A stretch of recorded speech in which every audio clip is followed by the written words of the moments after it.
Hello everyone, আসসালামু আলাইকুম। জারিফ জাবরের সকালের নাস্তা হচ্ছে সেরেলাক। আমি যদি কখনো সেরেলাক রান্না নাও করি, মা আসলে মার আঁচলে ধরে মাকে টেনে রান্না করে নিয়ে যেয়ে ওরা মাকে দিয়ে সেরেলাক রান্না করাবে এবং খাবে। তো ওদের আমি প্রথমে সেরেলাক দিয়ে দিলাম। জুয়েরা এখনও ঘুমাচ্ছে যেহেতু ফ্রাইডে। আর জারিফ জাবের জুয়েরা তিনজনকে এখন হচ্ছে 10:30 বাজে। আমি 3টা ডিম সেদ্ধ করে দিলাম। এখন তিনজনকেই টেবিলে 3টা বাটিতে দিয়েছি। আর আমি সবসময় ছোটোবেলা থেকেই জারিফ আর জাবেরকে আমি যা কিছুই দিয়েছি ওদেরকে আলাদা আলাদা প্লেটে দিয়েছি। মানে ঝগড়া লাগার কোনো ওয়ে আমি রাখি নাই যে ওরা দুইজন মিলে ঝগড়া করবে। আমি যাই কিনেছি দুইজনকে একই রকম কিনে দিয়েছি, একদম এক সাইজের কিনে দিয়েছি। এমনকি ওদের যে কোনো টি শার্ট, শার্ট, প্যান্ট, জুতা যা আছে সব কিছু সেম সেম আছে, যেন একজনেরটা দেখে আরেকজন কান্না না করে, ঝগড়ার সৃষ্টি না হয়। অনেকে বলে যে আপু আপনার বাচ্চারা ঝগড়া করে না। না, আলহামদুলিল্লাহ ওরা খুব কম ঝগড়া করে, মানে খুবই কম। যদি জারিফ জাবেরকে কোনো কিছু বলে, আমি ধমক দিলে, সরি বলতে বললে সরি বলে সাথে সাথে মিলমিশ করিয়ে দেই, জড়িয়ে ধরে, চুমা দেয়, আই লাভ ইউ বলে, এরকম করে।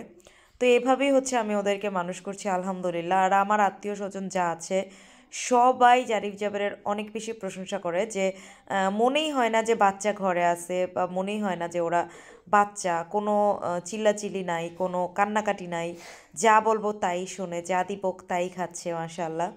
তো জুয়েলের বাবা যেহেতু এখনও ঘুমিয়ে আছে, আমরা আজকে যাবো আবার কাঁঠালতলি নানির বাড়িতে, মেজবানির দাওয়াত আছে, ওখানে যে বিরিয়ানি খাওয়াবে। ও হচ্ছে ফ্রাইডেতে একটু লেট করে ঘুম থেকে উঠে তারপরে নামাজ আদায় করতে যায়। এজন্য আমি ওকে বেডে নিয়েই হচ্ছে নাস্তা বানিয়ে ওকে বেডে নিয়েই খাইয়ে দিয়েছি। বললাম যে তুমি এখন 12টা বাজে ঘুম থেকে উঠো, সমস্যা নেই। তো এই একটা দিন হচ্ছে ওর একটুখানি রেস্টের দিন। ও আবার দুপুরে নামাজ আদায় করে একটু রেস্ট করে আবার চলে যায়। শুক্রবারে বিকেলবেলা আর কি ওর মিটিং টিটিং থাকে সমিতির, এই সেই।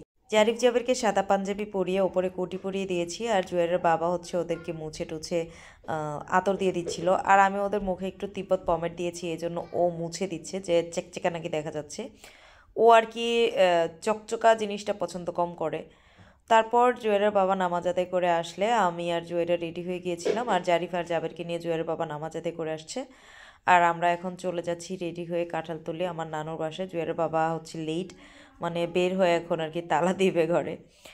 তো আমার বাবাদেরকে সাদা পাঞ্জাবি পরিয়েছি, জুয়েলের বাবাকেও সাদা পাঞ্জাবি পরিয়েছি। ওকে বলেছিলাম যে তুমি সাদা পাঞ্জাবিটা পরেই নাও। ও বলছিল বিকেলে আমি বাসায় আমার আসতে আসতে বাসায় রাত হবে, তখন শীত করবে, এজন্য আর পরেনি।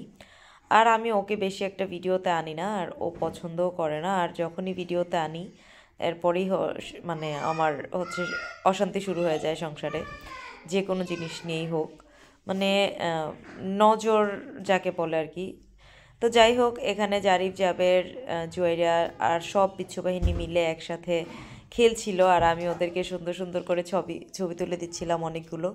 এখন হচ্ছে আমাদের বাসায় যাওয়ার পালা, কারণ আমাদের খাওয়া দাওয়া শেষ। বিরিয়ানি রান্না করেছিল, জর্দা পোলাও রান্না করেছিল। নানুর বাসায় সব খালাতো মামাতো বোনদের, মানে আমার নানির আর কিছু আত্মীয় স্বজন সবাইকে দাওয়াত করে একটা মেজবানির মতো হয়েছিল। তো বাসায় চলে এসে ছাদে উঠে গেলাম। ছাদে সকালবেলা আমি এই বড়ইগুলো লবণ মেখে রোদে দিয়েছিলাম। কোনো বড়ই যদি কষ্টি হয় বা টক বেশি হয় সেগুলোকে লবণ মেখে রোদে দেবেন, এরকম লাল লাল হয়ে যাবে। আর এগুলো খেতে খুবই মজা লাগে, ট্রাই করে দেখবেন অবশ্যই।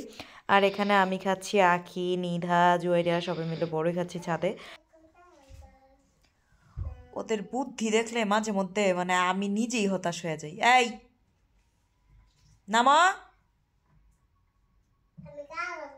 তোমার গ্রান দিতে হবে না, তুমি নামো, আমি গ্রান দিয়ে দিব। জারিফ এখানে আসো, ওষুধ এখন খাইতে হবে না, ওষুধ নিয়ে আসো, আসো ওষুধ খাইয়ে দিই, চলো। বালিশগুলো খাটে উঠাও।